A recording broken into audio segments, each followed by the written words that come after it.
What's up, Alpha Sports Nation? Your ultimate pit stop for all things F1 is revving up, and today we're diving deep into a fascinating off-track story from the recent Emilia Romagna Grand Prix that has ignited a real debate in the paddock.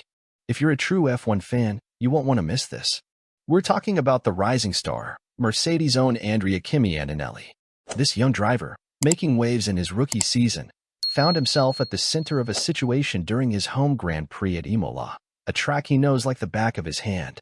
Imagine the pressure, the excitement, racing just 20 miles from his hometown of Bologna. At just 18 years old, this was a monumental moment for Kimi, his 7th Grand Prix start in the pinnacle of motorsport. Now, to mark this incredible occasion, Kimi didn't just have his immediate family there, which is already a huge deal for any driver. He went a step further. Kimi actually organized for some of his old-school friends to visit the exclusive F1 paddock throughout the race weekend. And he wasn't shy about it, even mentioning that some key people at Mercedes, like Rosa Herrera-Vanegas from their PR team, helped him pull it off.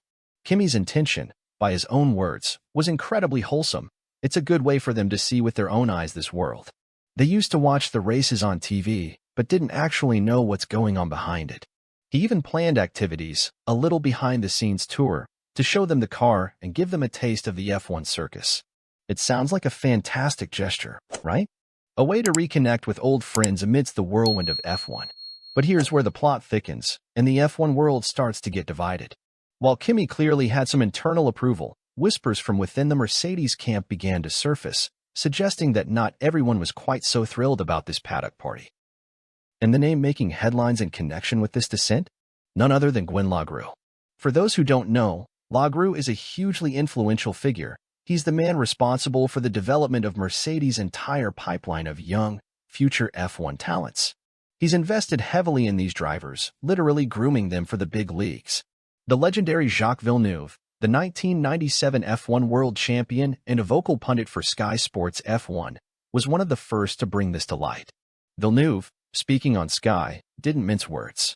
He called Kimi's gesture cute, but then immediately added, "It's his office. You shouldn't do that." Strong words, indeed. Villeneuve's argument, stemming from what he'd heard in interviews with Lagrue, boils down to focus. He believes that having friends and a large personal entourage in what is essentially your workplace, especially on a Grand Prix weekend, can be a significant distraction. He painted a clear picture.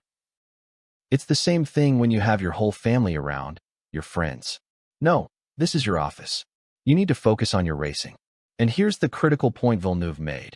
He suggested it did have an effect on Kimi's performance, particularly on Friday and Saturday at Imola. Let's look at the numbers, because actions often speak louder than words in F1. Kimi was noticeably off the pace of his experienced teammate, George Russell, during practice sessions. Then, in qualifying, Russell managed to put his Mercedes on the second row of the grid, a stellar P3. Antonelli, on the other hand, found himself struggling, only managing 13th. Now, was that a direct consequence of his friends being there? Or was it simply a challenging weekend for a rookie facing immense pressure at his home circuit? F1 is a brutally tough sport, and every fraction of a second counts. Could a slight dip in focus, even subconsciously, make that crucial difference? This whole situation opens up a fascinating debate about the fine line between support and distraction for a professional athlete. On one hand, having your loved ones and friends there can be incredibly motivating, a source of comfort and familiarity in a high-stress environment. It can boost morale and create a positive mindset. For a young driver like Kimi, who spends so much time away from home, perhaps this was a crucial emotional anchor.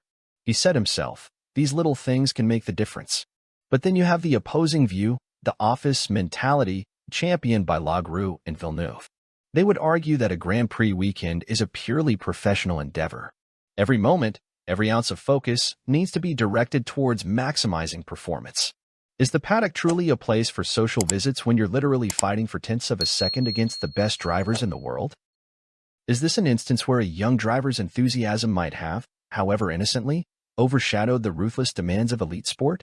This isn't just about Kimi Antonelli, it's a wider discussion about the psychology of performance in Formula One. How much external influence is too much?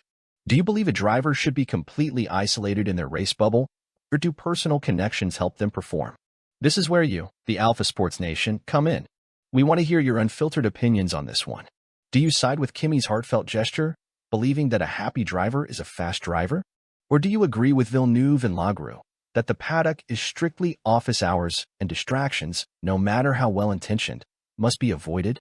Drop your thoughts in the comments section below. Let's get a lively discussion going. What do you think is the right balance for a young F1 star? And while you're sharing your wisdom, do us a huge favor. Smash that like button if you enjoyed this breakdown.